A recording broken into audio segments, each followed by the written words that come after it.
Hello, my name is Laura Rupel, and welcome back to the Detours in Music podcast. This is Season 1, Episode 34, an interview with Dr. Lori Piitz, Professor of Piano at James Madison University in Harrisonburg, Virginia. I hope you enjoy. Hi, Laura. I am Lori Piitz. I'm a professor of piano at James Madison University in Virginia. And it's a pleasure to be here today. I thank you for inviting me to take part in one of your podcasts. It's a real little honor for me. Thank you. Can you talk about how you got your start in music? Well, I have a musical family, so I'm lucky in that way. My dad had a beautiful voice. He's an engineer, but he always sang. And I remember him singing, Italian arias while he's doing the dishes. And my mother played the mandolin, just very amateur groups. But growing up, she'd been part of a Ukrainian mandolin group. And she learned from a friend of hers who she sat beside in the group. So that was kind of nice. And I had sisters who sang. And when I was very young, I had an older sister who took piano lessons. And I was one of those kids who begged for lessons. My sister would show us little things to play, and we'd always get her to the piano to play duets with us. I really wanted to play. And so my mother found us a really nice little German lady and that's a wonderful thing. You want your first teacher to be just really lovable and just kind of love you. And she was very, very sweet. And we always had the treat after the lessons, a cookie or a candy. And she let me do what I wanted, which is also kind of great, because I remember we got a classical piano record. And I wanted to play all the pieces on the record. That was a real inspiration. And she just let me do it. Mm-hmm. Yeah. So that was really wonderful. So I was lucky that way. And it was fun for me. Mm-hmm. When did playing the piano become something that was more than just fun or more than just for the cookie at the end of the lesson? More than just the cookie. Well, I think it was probably always more, for more than just the cookie. It was fun. It was something I did well. Mm-hmm. I was having success.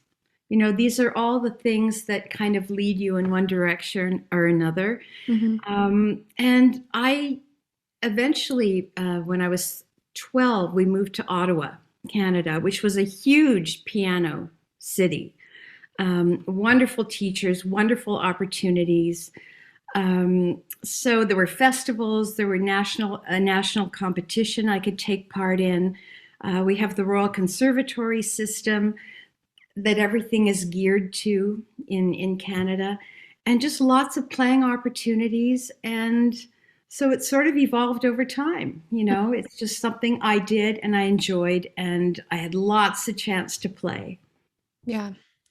Where did you attend school? Well, after Mrs. Metzger, who was my first teacher, I had a very fine piano teacher during my high school years. That's when I had the really strict teacher. I mean, this was a strict teacher, who taught me everything from how to practice efficiently. She got me learning the things I should learn, the right pieces of music and style. And I also started taking theory lessons, because that's what we do in Canada. If you're in the Royal Conservatory system, there are your instrument lessons, but you also I had a separate theory lesson every week. Wow. So I was set up really well for my undergraduate degree. I was also lucky to have a huge University of Ottawa, with a terrific music program and a great teacher. I mean, the program at University of Ottawa is a little over 50 years old. And at the beginning, they got wonderful people to come and teach. And one was Jean-Paul Sevilla, who I was lucky enough to study with. So that was great. And it was more like a conservatory at the University of Ottawa. Now, of course, we didn't have like Google and, email and computers in every home like we do now. When I was a kid, So on TV one day, I saw a chamber music group playing. I was 14, and I was enthralled, and it was the Beaux-Arts trio. and Menachem Pressler at the piano. I'd never seen anything. I still have it in my brain. It was just a pivotal experience. And so I thought they were great. And later on, there was a series in Ottawa on the radio. Our local music critic was very good friends with Menachem Pressler. And they did this series on the Mozart piano concertos. Mm. And I thought, wow, I listened to every broadcast, but he mentioned that he taught at Indiana University. Mm-hmm. So that was another wow moment. Okay, I can actually go somewhere and study with this man. Mm-hmm. And so that's what got me to Indiana University. And, it's wonderful. People will help you out to get to these places. I was going to Banff for a summer program, the Banff School of Fine Arts in Alberta. Mm-hmm. And he taught a chamber music course there for many years. And a teacher from the University of Ottawa knew him and wrote a letter of introduction. And so the wonderful people in Banff, they actually set up an audition for me with Menachem Pressler. So it's interesting how things work out, but that's how I then got to Indiana, where I did my master's and my doctoral degree. Yeah. What is something you struggled with in those degree programs? I know when you're in your early 20s, you're learning your instrument the most, but also you're learning how to function in life. Well, when I was an undergraduate student at University of Ottawa, I had a 45-minute bus ride in and out. So I was still living at home. Mm-hmm. I had a lot of students. I think in retrospect, I wouldn't have had the pressure of as many students I had at home, because it was going to school, coming home, and then having, by the time I graduated, I had about 15 students. Wow. And so, you're burning the candle at both ends, and it can be exhausting. So mm-hmm. that was one struggle, not getting enough sleep. Yeah. And I think that's something that I see in a lot of my students. Mm-hmm. They have this assignment and that assignment, and then they have to practice. So I think time management is really important, and knowing what your priorities are. Mm-hmm. For me, I don't know, there were a couple of things. I got to college and I had a teacher who was a very well-known artist, Jean-Paul Sevier. He'd won the Geneva International Piano Competition and was a great musician, and it was such a privilege to work with him. But he didn't focus on the nitty-gritty like my high school teacher had. Mm-hmm. She was hands-on, very, very strict. Mm-hmm. And so when I had him who saw the overview of things, right? Amazing artistry he would talk about and things in the music. And I was thinking, well, why isn't he getting more specific? Why aren't we really digging into this? And there must be things I can improve. And at first I thought that was a bad thing. Mm-hmm. But as with most of the struggles we face, they end up being a blessing. Mm-hmm. Because I had to dig into what I'd learned in high school with my high school teacher. And so I'm very thankful that things worked out the way they did. There was a struggle, but it taught me to depend on myself, to figure things out by myself, and mm-hmm. to become very critical of myself. And another thing, I suppose, was Jean-Paul had studied at the Paris Conservatory. And it was understood in my lessons that, the second time you brought something in, it was memorized. So that we're talking 6-7 hours of practice at the piano, right? And but at the end of that, I learned a lot of repertoire, and I had to learn how to learn mm-hmm. more quickly and efficiently. Mm-hmm. So all of the struggles turned out to be a blessing, except for the lack of sleep. I think I could have really used more sleep, that's for sure. Yeah. When you're giving advice to your students, do you often lead to that prioritization of maybe health and just seeing what your goals are? Absolutely. Every semester, right? We have the privilege of getting to know our students pretty well. Mm-hmm. And you can see them week to week how they're doing. And if they're kind of wilting in front of your eyes, then you have to have that discussion. Mm-hmm. You can't accompany 10 people and have the church job and be working here and doing all your papers and still practicing 2 or 3 hours a day. It's impossible. And sometimes you just have to point that. It's so hard to say no. Yeah. And I'm sure you know this too, right? When it's next semester, everything seems doable. Yeah, I can do that concert, and then I can have another concert 2 weeks later, or another one, 2 weeks later, and you get there, and there's so much else going on in your life and so many other demands. Yeah. But I still have that problem. It's still hard for me to say no. I don't know if that ever goes away. Yeah. So yeah, I think it's just trying to figure out where you're going, what your goal is, and not to think that you can put your school demands second or third in your life. Yeah. Yeah. And I think a lot of people come to university and study music because they think it's going to be fun and easy, because they like music, right? We all love music. And I think it's probably one of the hardest degrees you can take. One thing is you have to be very self-motivated with your time, because it's easy to say, well, I'll practice tomorrow because I have this paper. I'll practice tomorrow because I have these other things I have to do.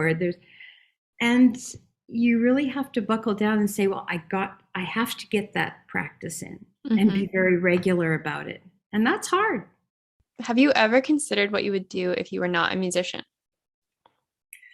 That's another interesting thing to think about. I think, you see so many people who have chosen a different field professionally, but they're still musicians. Yeah. That's the lovely thing about it. I have a sister, beautiful voice. She won a national competition in Canada, but she went into business, but she still sings. She sang in the opera workshop. She can, and she sings just for pleasure. So being a musician is not something you give up, just because you take another turn in your professional life. But if you're talking about professionally, yeah, that's tricky. As I've gone on, I've become very interested in health, musicians' health. And I wish I knew more about that.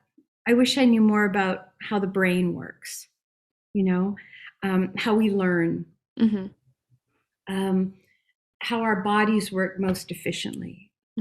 So maybe if I hadn't chosen music as a professional, probably something in the medical side or physiotherapy, or definitely something associated with music, I think. Yeah. Have you had any specific injuries or anything that you think has motivated that, or has that come through teaching and seeing problems arise with your students? It's definitely come from seeing my students arrive and there being a barrier towards what they want to do musically and the physicality of doing that. Yeah. So much tension. There's so much stiffness. There's so many bad habits that I've seen, and my heart breaks for them. Honestly, the weirdest hand positions, the tension before they play a note on the piano, just anticipating playing, and their shoulders go up and their heads are forward and their fingers stiffen up. So that I find very sad, and it actually prompted me to do a certificate program in injury preventive piano technique with Barbara Lister-Sink in Winston-Salem, which really helped me kind of codify a step-by-step way to free them up a little bit. And to me, that's my goal as a teacher. I want them to have the tools and the body awareness to play with the musicality, all the musicality they can, and not tie themselves up in knots while doing it. Have you changed your focus with maybe the repertoire you're programming or other areas in your professional life? That's an interesting question. Repertoire. Well, we're all exploring new repertoire. We're exploring the repertoire that we have sadly neglected, Mm-hmm. you know, focusing on the Western European canon of music. And I think we're finding some gems. You know, at JMU, we've established a third piano literature course that focuses on these composers that we've ignored, um, just because we never thought about it, Mm-hmm. mostly. Yeah. You know, African American composers, women composers. If we just open our eyes and look around, Mm-hmm. there's so much music that deserves to be played and learned. And so that's a direction we are strongly going Mm-hmm. in the piano area at JMU anyway. Yeah. And that's just very productive, and it's been wonderful for everybody. Yeah. How would you define the term detour for your life? I think I would consider my whole life a detour. Yeah. I mean, it's very interesting when you look back, and when you can look back Mm-hmm. and you see all the different twists and turns, and this decision, you know, resulted in this, and that decision took you here. And I think a detour maybe is when you do something that's a little out of your comfort zone too. Mm-hmm. And I think that's very important for us. Mm-hmm. Not outlandishly out of your comfort zone, you know, but something that you're not totally sure about, Mm-hmm. but you jump in anyway. I've done that so often in my life, and it's been such a worthwhile experience, and a growing experience, you know. And I've always been so glad, actually. And my regrets have been things I haven't done. Yeah. Mm-hmm. You know, the opportunity I maybe said no to, but never something that I jumped into and thought, okay, I'm going to give that a try. Mm-hmm. And I've also found that, you know, the semester of organ lessons I took as an undergrad, right? That came in really handy when I was working in an opera house in Germany. Mm-hmm. And I had to play an Arvo Pärt piece on the organ. They put me in the orchestra pit, and they lifted me up on this organ, and I had to play for ballet. I mean, you do not want to make a mistake or miss a beat when you're playing for ballet. Oh my gosh. That would be a disaster. And so I remember being so paranoid about that instrument, you know, checking out the pedals, having to move on the bench, turning off the pedals, but oh, did I put the pedals back? I mean, that's a monster of an instrument. Mm-hmm. I have such respect for organists. I heard some organ playing today, and I was just kind of like, this doesn't make sense. I don't understand how anyone does it. Intricate. Mm-hmm. It is so intricate. And then just simply being in Germany and sitting in the middle of an orchestra, you know, I'm glad I knew my numbers in German. I'm glad for that summer semester of German lessons I took. At least I knew where I was supposed to start when the Mm-hmm. conductor said bar 15. Mm-hmm. I knew where that was. And I tried my best never to make a mistake, because my worst fear was that the conductor would give me some kind of instruction in German, Yeah. and I wouldn't know what to do, you know. But, you know, I survived. Mm-hmm. And again, it was one of the most enriching experiences of my life, working in the theater, playing with the orchestra, working in a Hochschule in Germany, and getting to know the German people. Yeah. And living in a different culture. I mean, I have some wonderful friends still from that time. What was it that originally brought you there? My husband got a scholarship Mm-hmm. to study in Germany, and so we were going to be there for a year, and I ended up staying for 9 years. Okay. Because I got involved in so many things. I was involved teaching in a school in Munich and teaching in the Hochschule Mm-hmm. in my town of Augsburg, playing in the theater, doing symphony concerts and operas. I had so many opportunities. Yeah. It was just a wonderful time. Yeah. Do you encourage your students to do things abroad? And I mean, I'm sure you do, but I do. I mean, Yes. Summer festivals are a wonderful thing. Mm-hmm. Anytime you can go out and see what other people are doing, see what your colleagues are doing, get introduced to different teaching methods, different teachers, just seeing what's out there. It's so important, your connections. And I didn't really realize that early on. I thought, I stay in the practice room, I'm going to get my pieces, I'm going to be the best musician I can, 6-7 hours at the piano. But it's much more than that, right? I mean, there's a community out there, and that's how you find out about things. Yeah. And this teacher, this is what my teacher does, and this is what my teacher does, or opportunities to work overseas, or language programs, or anything else. It's just, there's a whole big world out there, right?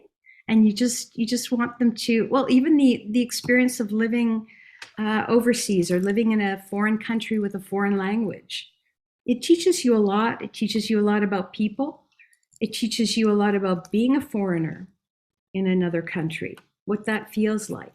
And these are all things that I think enhance your life and make you maybe a better person. I have students who an opportunity comes along, and I've suggested they do it, and they say yes, but then they think about it and they think, oh gee, but I can't do that. I'm worried about this and I'm worried about that. And I explain that they're students. First of all, this is a student opportunity, so there's someone who will help. There's someone, you will learn something. It's an opportunity, and you bring what you can to it. And if you embrace it, you're going to grow. So I really try and encourage them, because people are fearful. They want to do well. They want to be the best. And they want to be perfect. That's something people have in their heads, right? I don't want to make a mistake. I don't want to. But I think there's something to be said for jumping in and giving it a try and seeing what happens. I mean, One of my favorite memories from Germany is they were doing this show for kids. It was a Christmas show. The Fat Pig Who Wanted to Be Thin. Okay, because it was Christmas dinner, and they were going to slaughter the pig for dinner. And so all the other barnyard animals were trying to help the pig lose weight, so that they would decide the pig was too thin. Yeah. So there was one piece called swine aerobics, and that was so much fun. But I was in a group. There were 3 of us playing on stage, dressed like baby chicks. Now picture this. I'm at an electric piano. I'm playing with 2 jazz guys from Switzerland. And so I'm called on to improvise something that as a classical pianist you don't typically have to do. But there was something about the vibe with these jazz guys. And I'm looking at a guy with a beard dressed like a baby chick, okay, the electric guitar player. And they were just so warm and welcoming. And it was just a real thrill for me. It's one of my very best memories. Yeah. And it also taught me that you have to create an environment where people are free and not afraid. Yes. And if there's anything I've learned, or that I try to do, is to try and create that feeling in my studio. And that's something that I'm still working on all the time, every day, every student who comes in my door. Yeah. I think there's something that can be really freeing as a student, is realizing, oh, I'm also perceived as a student, so it's okay if I mess up, or the expectation isn't that I am perfect. If you are, then great, all the better. But I think as I've gotten a little bit older, it's still nice to think of myself as a student, because then the pressure is just kind of what I'm placing on myself too. I still think of myself as a student. I still embrace opportunities to learn. I learn from my students every day. I just took a webinar from a lady in England who was talking about piano and how to play more freely, So I like to think that I will continue to learn and to seek things out and to have new experiences. Yes. Yeah. That's the double-edged sword of music is we're never going to be done learning, That's for sure. which is fun or sad. Well, it's also the joy of it because you Exactly. sit Yeah. down and play a piece one way one day and Hmm. completely differently the next day. And I think that's one thing students sometimes um, comment on is that, you have a lesson, right? You come in the next week and your teacher says something different or says, well, why don't we try this? And why don't we try that? And it's like, well, last week you told me, to do a diminuendo there, Hmm. but music is a flexible living thing, Hmm. right? And it depends on what you do before, what you do after, what your abilities are at that moment, what you bring to the lesson, Yeah. the inspiration you may have at that moment. Hmm. So a teacher has to be flexible too. Hmm. It's not just, okay, this is how you're going to play this piece, and this is day one, and we're going to stay there the Hmm. rest of the semester. I don't think that's true, or you change a fingering, or you find a way that I'm always doing that with my pieces too as I learn them. Things Hmm. change, things evolve. Yeah. That's the wonderful thing. Yes. That sounded wonderful. What brought you into the position at JMU? Well, that's another detour. Yeah. I mean, that's a big detour Hmm. because I never wanted to teach applied piano at a university. I thought I would coach chamber music, work with singers. These are things I'd done a lot of in my life. And it just so happened when I moved to Virginia to JMU, um, a piano professor was going on sabbatical. And so I took her class and I absolutely loved it. You know, I just took to it very quickly and I loved it. So you never know, Hmm. right? I mean, some people probably do know. They're Yeah. probably born knowing exactly where they're going and what they want to do and where they'll end Hmm. up. But I've not found that in my own life, Hmm. you And know? I haven't heard that in all the interviews I've done. It's most likely people are having detours and seeing what sticks, like you said. Yeah, and every choice you make, opens up a whole bunch of other choices that you Hmm. can make. Yes. Well, life is fun. And life in music can be particularly fun and rewarding, I think. Hmm. What are some of your current goals for? You mentioned programming more new music and teaching that to the students at JMU. Anything other than that? Oh, finding the secrets of the perfect piano technique. Honestly, that's how to do things most easily and efficiently, and um, that's really one of my main focuses Hmm. because we do have so many injuries in this profession. I've joined an organization called PAMA. I don't know if you've heard of it, but it's the Performing Arts Medicine Association. And they have a symposium every year. And it's a mix of doctors and performers and research that's being done. And it's really fascinating. Hmm. And learning how the body works. Yeah, I've become especially interested in this topic, wanting to help my students who come in with sad little habits that are keeping them from playing the way they want to. Hmm. I'd say that's kind of where my direction is going right now. Yeah. Did you want to talk about any of the quotes? These were great quotes, Laura. And so many of them resonated with me. I have to say, one that I thought I'd talk a little bit about is that the Tchaikovsky quote.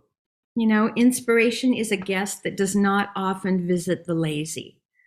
And I kind of take a little different take on it because, of course, he's saying, you have to work hard, Hmm. for inspiration to strike. And that's true.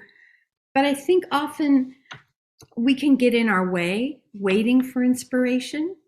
Hmm. And I think there's a lot to be said for just sitting there.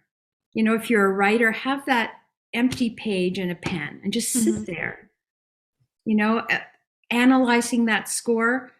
Well, yeah, but you have to start somewhere, and it's Yeah. helpful just to sit there and look at it, and things will come to you. Get to the piano.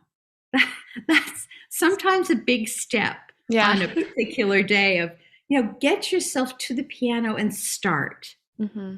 I think these are all things that came to my mind when I read that quote. And one thing leads to another.